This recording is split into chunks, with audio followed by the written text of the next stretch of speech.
As bond yields continued their ascent today, growthy tech stocks yet again took it on the chin, with the NASDAQ down 11% from its February highs. Next, cleanup on aisle LQD, a prominent investment-grade bond ETF, sheds over $800 million in outflows. Then, if the duration bubble is popping, where can investors hide? Meanwhile, GameStop is back over $200. What in the world is going on with that? For all of this and more, I'm joined by Tyler Neville. Tyler, welcome back to the Daily Briefing. How are you doing? Jack, I'm doing great, man. I'm finally in the clear in Austin and took a shower, so I'm a little bit more clean cut this time. Yeah, I'm glad for it. You know, you came on with Ed in the middle of the storm. People were really impressed with your thinking. How has your thinking evolved on the market? Since then, we've seen an acceleration in the rotation, not just from growth to value, but from, let's say, long duration to short duration. That happened in the equity markets as well as within the credit markets. Today the 10-year continued to rise almost 3 basis points. It's now firmly above the 1.6% level. How are you thinking about this rotation as rates continue to rise? Yeah, I think last time we talked about how Jay Powell was going to have to do something about the rising yields, otherwise high growth tech stocks are going to get taken to the cleaners. We're seeing that in real time, and today especially, the high yield market is taking a big hit, relatively speaking. But spreads are blowing out, and this was all led because the MOVE index was going up. And one of the market gurus, Harley Bassman, talks about when you see the MOVE index vol kind of go up, that's a leading indicator for high yield credit spreads blowing out. So I think this is going to keep going until the Fed meeting. We'll probably get like a short cover bid into that thing. But longer term, if Jay Powell does not cap yields, this could be a horror show for high growth tech and a great rotation into value. Tyler, maybe a lot of people at home, they know what the VIX is. It's the volatility index for the S&P 500. They may not know what the MOVE index is. Can you tell us what that is and why it's so important, particularly for high yield? Yeah, the MOVE index is basically just the equivalent in the treasury bond market as the VIX is in the S&P. So it just gauges the volatility across a range of durations in treasuries. So when you see the MOVE index pop higher, it's generally a leading indicator for credit spreads in general.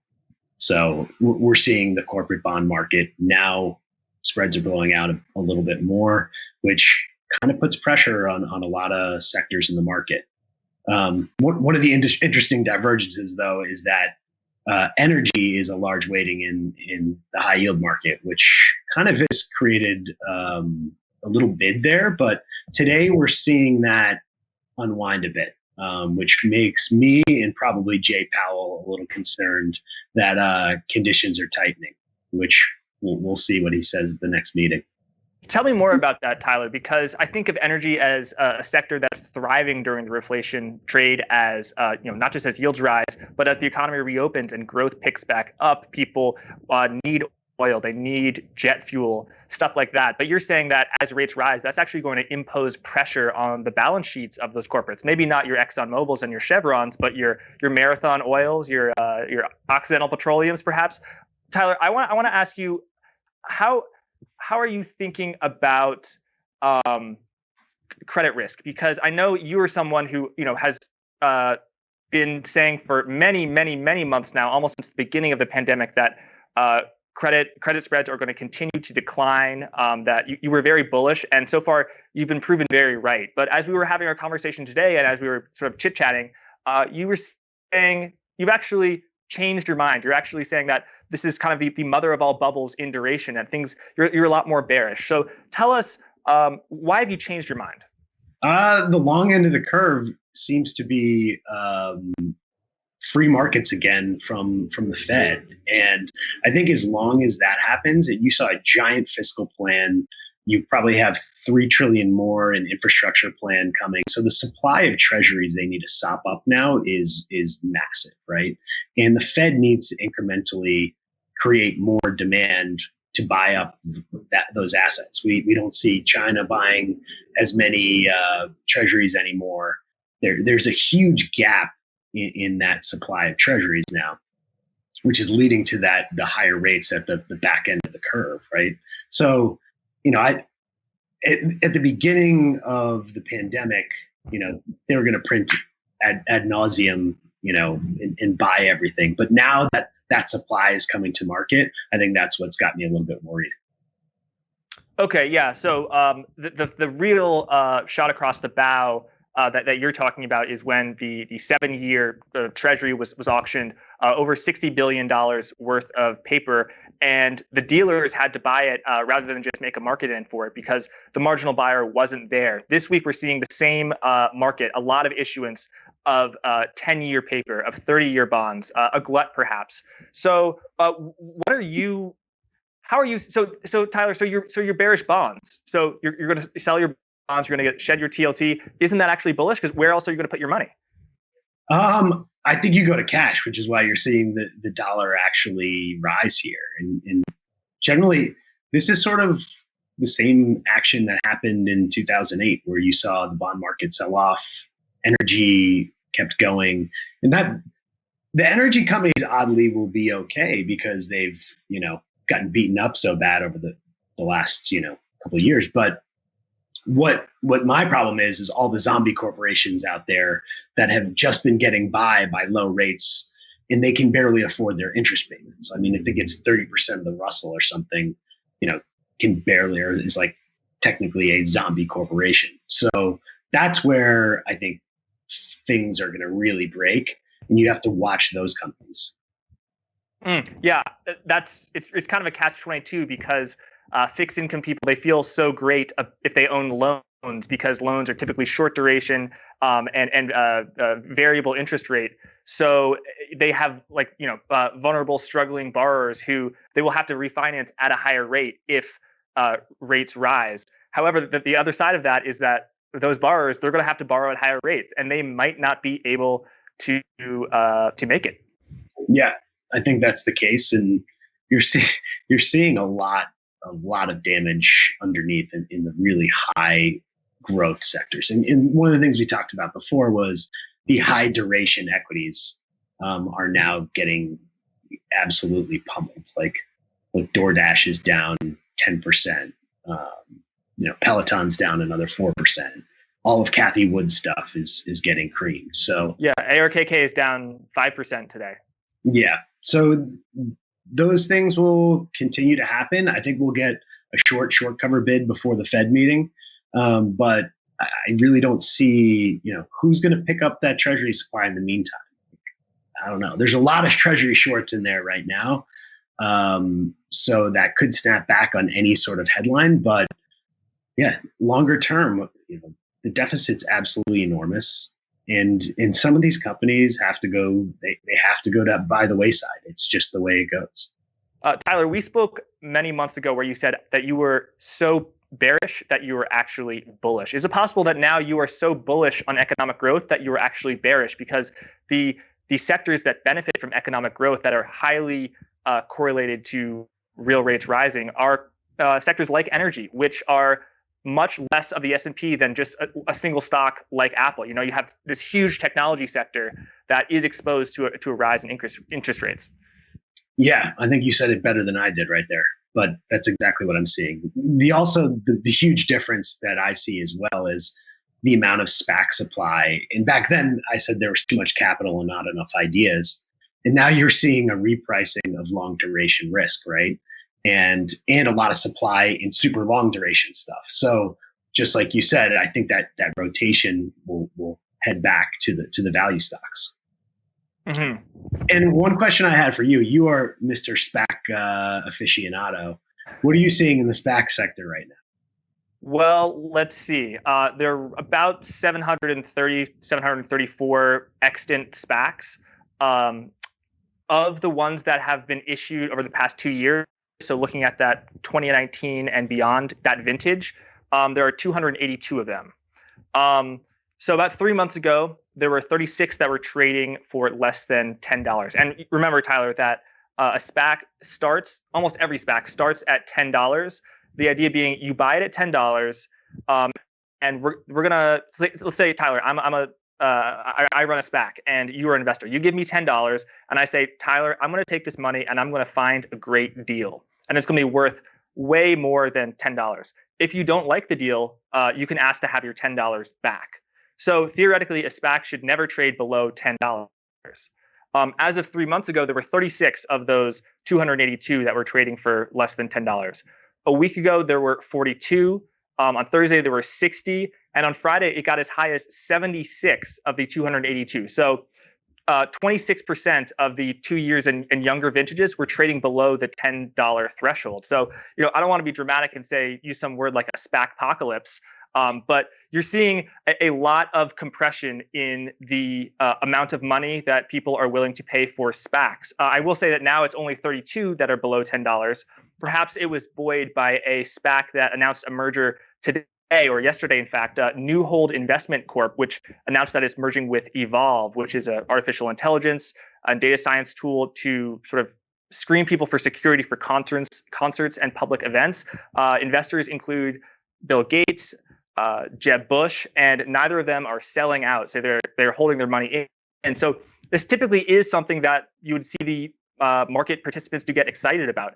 However, today it's barely trading above $10. So I think the froth is sort of getting shaken out a little bit in the SPAC market. Whether that will continue, we could have 6 more months of this. Who knows?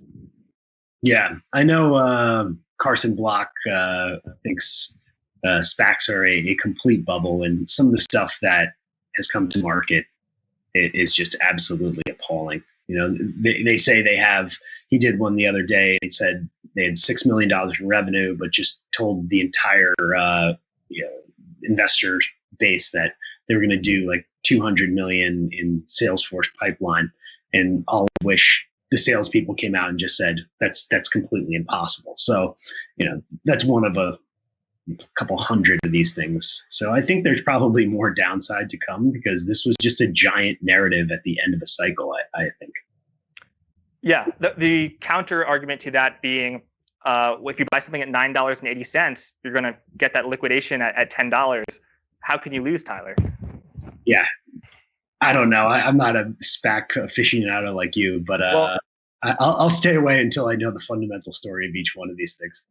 Yeah, well, it's impossible to know the individual story for all 700 of them. But Tyler, thank you for indulging me in my hobby horse. Now let's get into something that I know you are in the weeds on, which is GameStop.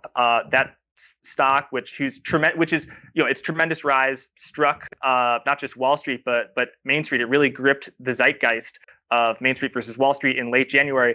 It's back at it. Today it increased over 40%. Or excuse me, over $40. It's now above 180. I know you've been looking at that market as well as some idiosyncratic plays in the derivatives market. What can you tell me about your outlook on the price as well as the implied volatility? Yeah, GameStop's probably one of the most interesting phenomenons. And if you're a Real Vision subscriber, you probably know that the Mike Green passive thesis, which is all these passive corporations are constricted to float. Vanguard, Fidelity, BlackRock are the top holders there.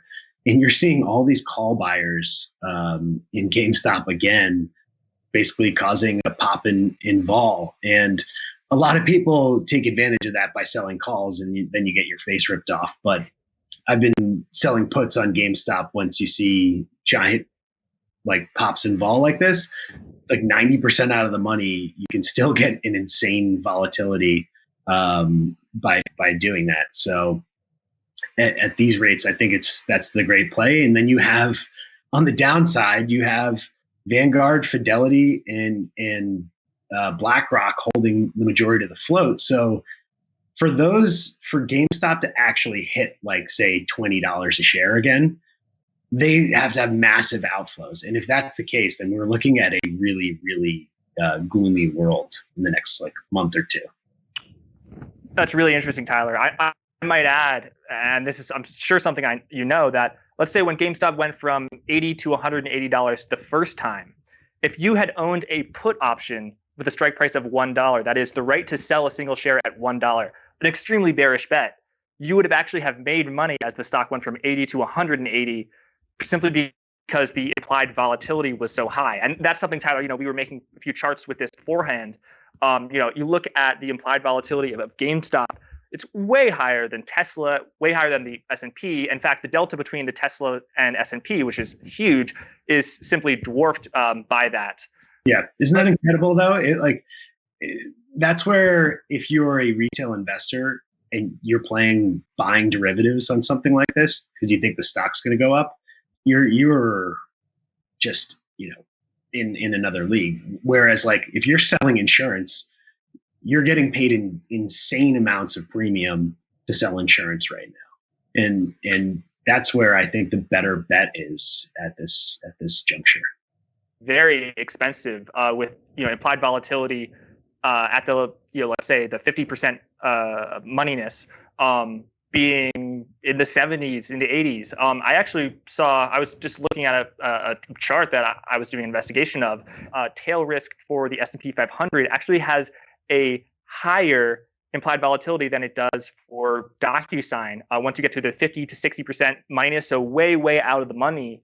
And by the way, if you talk to your typical sell side guy on an options desk, he might not even know what this is because they're so used to thinking about their deltas and about hedging their deltas. Oh, 10 delta, okay, I got to hedge. Okay, it's at 100, okay. But these extremely far out of the money options, what does it mean to you, Tyler, that implied volatility is cheaper for DocuSign, a growth stock, the mother of all growth stocks? It's got a price to sales ratio above 30. That the tail risk for that is actually cheaper in terms of implied volatility than the S&P 500. This is a 1 month implied volatility, I might add. What do you make of that, Tyler? I think Jay Powell broke the markets is what I make of it. I think, all the stuff that's happening is just really scary. And I don't know what happens. I think, if you watch Harley Bassman, he's saying vol is mispriced, and all these giant short vol trades are now unwinding in a lot of the sectors of the economy. So yeah, I'm scared as hell right now. And what's interesting though is there's one asset that's been kind of outperforming in all this, which is Bitcoin. You'd think, back in March when the pandemic hit last year, Bitcoin got taken to the cleaners because, real rates were rising. We had an onset of basically a credit crisis. And right now, Bitcoin is massively outperforming. And not only that, it's getting more and more corporations to buy Bitcoin as an inflation hedge. And specifically, one guy today, his name is Kiel Roque. I'm going to completely butcher the guy's name, but he is a billionaire, one of the second richest people in Norway. He sat at the center of globalization for about 30 years in the petrodollar recycling market. Today, he just put $58 million of Bitcoin on one of his company's balance sheets, which to me kind of signals, okay, here's this guy that pretty much has seen the entire US dollar tentacle go all over the world. And in Norway, they have one of the biggest pension funds in the entire world, $1.3 trillion oil fund there that invests all over the globe. So for this guy, who is a magnate in Norway, to basically buy Bitcoin on his balance sheet and call out central banking in this letter he wrote, it's pretty incredible that this thing is going from a store of value to now an inflation hedge for corporations. And we're getting into dystopian worlds of the sovereign individual at this point. And I wrote about this in my newsletter today in more in depth, but that is one of the divergences in this whole thing. You would step back. If I told you 6 months ago, you'd say Bitcoin, if the NASDAQ is falling, Bitcoin's going to fall 20% more. Bitcoin has 100 volatility, and it's been outperforming all of Cathie Wood's stuff lately, which kind of shows to me the narrative's changed in Bitcoin, and we might actually be witnessing a giant rotation out of 60-40 portfolios into Bitcoin. Gold's not even reacting to this like Bitcoin is. It's massively outperforming. So that is one caveat I want to end with that is super on my mind right now. Tyler, I know that you have gotten super bullish on Bitcoin and crypto over the past year, and that's something I want to explore. Can you tell me about Bitcoin's interaction with real rates? If Bitcoin is digital gold, if it is the replacement for gold, you'd expect that as real rates rise, Bitcoin would be damaged by that, just like gold is damaged by that. But as you say, we've seen that Bitcoin has proven resilient in the wake of this real rate rise. Gold has sort of traded in a range, traded down. These high-flying growth stocks have been taken to the cleaners, as you say. But yeah, Bitcoin has performed well. What does that mean to you? So it's no longer just digital gold. What is it? Yeah, I mean, it's the Swiss Army knife of investment, right? Like it steals a little pie from everybody else. Like if you're a corporation buying it right now, it's inflation hedge. If you are a corporation or say you're a central bank that owns gold,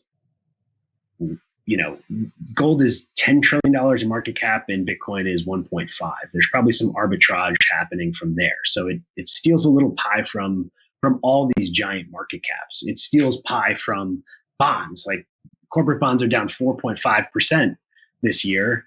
And you have no place to hedge your money. You got to go to a finite store of value. So it's the narratives constantly change, but that's what's making it so dynamic. And it's also completely geographically. There's no geographic barriers, right? You saw this Norway guy bought it today. Last Friday, a company in China put it on their balance sheet. It's in Nigeria. I think they're making it a national currency. It's happening across the globe right now. So one of the things I concentrate on is who's swimming in your pool. And nearly everybody in public equities or in bonds, they run like 60-40 portfolios. Everyone manages money the same way. The one thing that Bitcoin and digital assets have is a massively diverse holder base. Everybody in the world owns it for all these different incentives, which makes things actually a lot healthier. It's a heterogeneous incentive pool, that's what public equity markets were, 30 years ago, when everybody owned things for different reasons, traded for different reasons. We've completely perverted public equity markets now, where everybody owns them for all these factors, like factor-based investing and this and that. And like, that is so far from Bitcoin. There's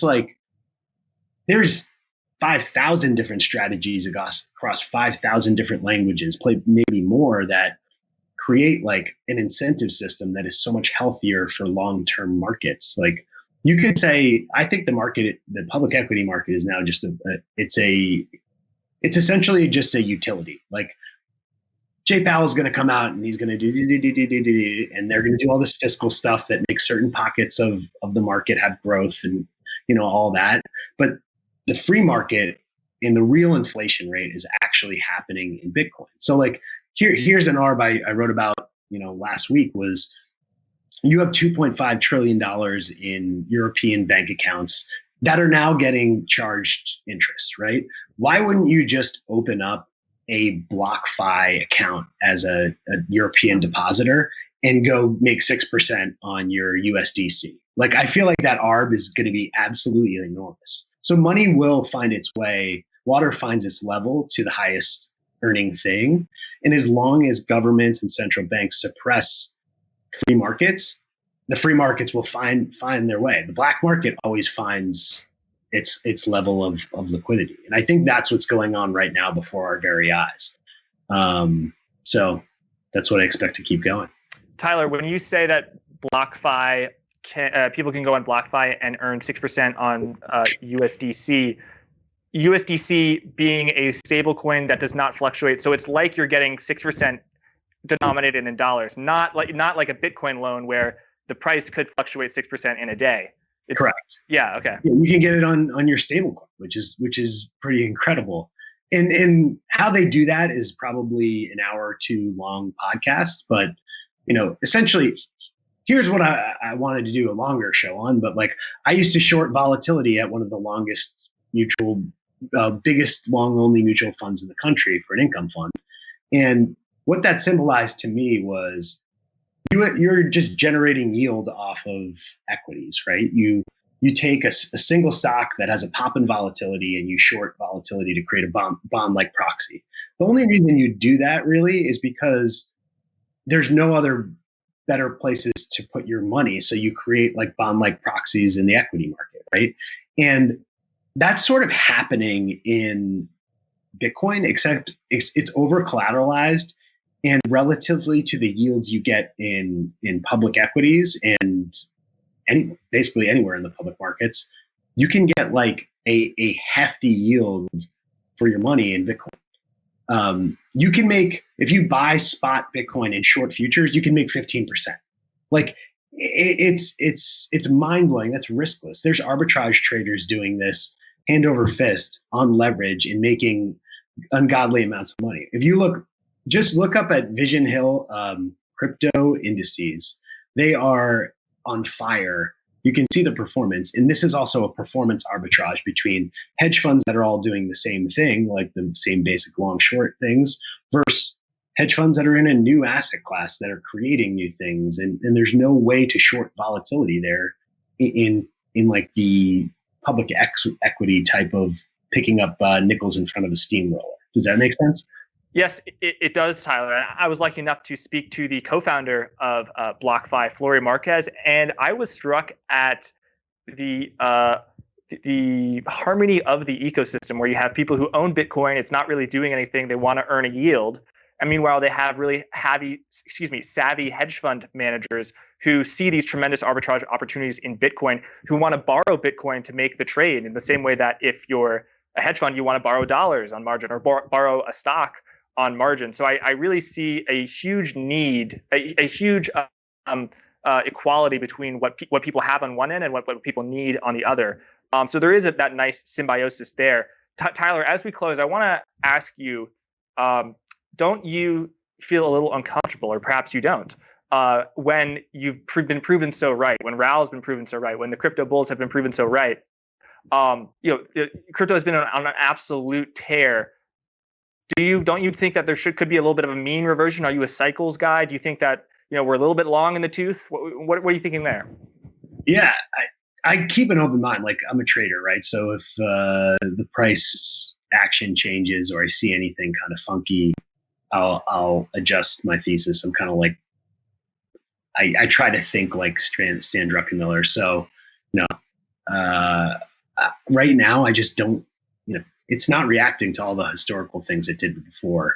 And you're seeing lots of inflows. You're seeing a constriction of supply. If you look at all the money coming off exchanges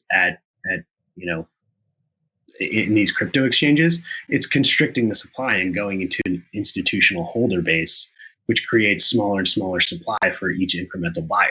So if I saw supply rising and I saw the mega whales, if you will, selling in that supply rising, that would get me to change my tune. So right now, I don't see any of that stuff going on. And crypto investors are also like super macro investors. They're already looking out and they're seeing, okay, I'm going to build this system no matter what. It's the deeper I dig, it's some of the smartest people in the world building this stuff. And they've already come to the conclusion that there is no other path for central banks besides hyperinflation. And that's why, that's all the ARB is just like, this old system that uses a hammer to just stomp out all these problems. And they're all thinking about things like generational. It's just not going to be what we're going to use. Watch Jack Dorsey's every move. Like he thinks about things so strategically and sees the social problems as well. And it's just fascinating relative to the world of like risk-adjusted returns. It's really that whole risk-adjusted returns is just kind of like a baby boomer mentality because they want to hold on to their wealth, right? And as long you can risk adjust everything away and then create no innovation. So you have to go to these super pockets of innovation because that's the thing that's always in least supply. And some of these people, if you look at, they're brilliant. They're absolutely brilliant. They're rocket scientists that gave up, programming public equity quant models to go create this stuff. So I don't know. Talent recognizes genius, and mediocrity knows nothing higher than itself. Right? So like, I just go where all the smart people go.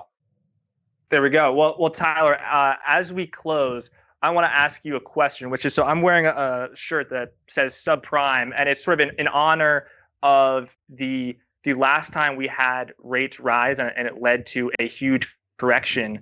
Obviously, the culprit there was subprime mortgages and the credit default swaps, the derivatives on top of that, which just amplified the leverage. Now we're at another time where we see rates rise. Do you think that this has the potential to sink the equity market? What is your outlook on the NASDAQ, on the S&P 500 over the near terms? Is Google safe? Is Apple safe? Or is it going to be the DocuSigns and the ARCs of the world that will be affected? Or are rates going to continue to go back down and they'll be fine? And it will be the high yield energy stocks and the reflation stocks that are under threat. Can you give us your macro analysis for stocks over the next year, Tyler, as we close?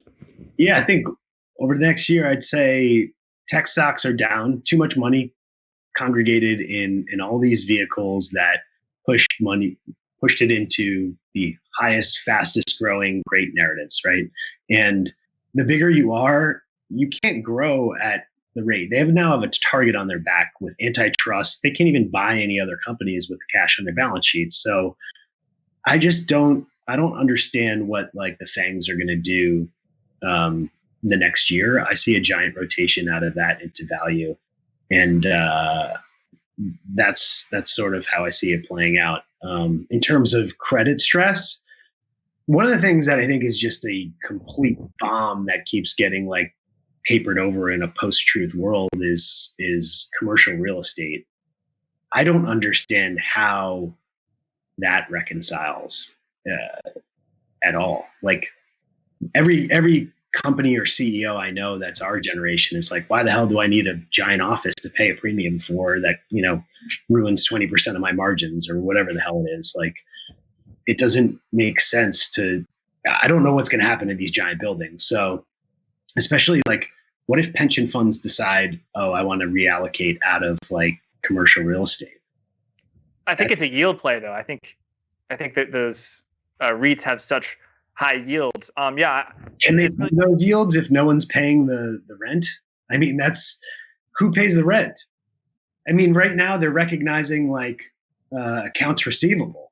And it's the rules like are just getting changed before our eyes. So maybe the Fed buys it and then turns it into like, I don't know, old folks' homes. Who knows? Yeah, this I was looking today at the annual report of SLG, which is New York commercial office buildings, and I could not get through it. The legalese and the different companies, what was classified as what, it was really complicated. I will note in some niche aspects of the REIT market, like EPR properties, whose biggest clients are movie theaters. AMC, that whole drama resulted in a massive recapitalization of AMC. The shareholders got diluted, but someone who's downstream, AMC can pay its bills. So, and they're something like 15% of EPR property. So there are some opportunities there. Then you get into your Simon, your Brookfield properties. But Tyler, we got to end it here, but it's been an absolute pleasure. I hope to have you back soon. Could you please, before we go, can you tell people how they could follow your work both on Twitter as well as your blog? Yeah, on Twitter, I'm tneville336. And then just go to blockworks.co and sign up for the newsletter. It comes out nightly every night. So appreciate it, Jack. I really enjoy this every time. Great. Thanks, Tyler. Talk soon. See you, bud.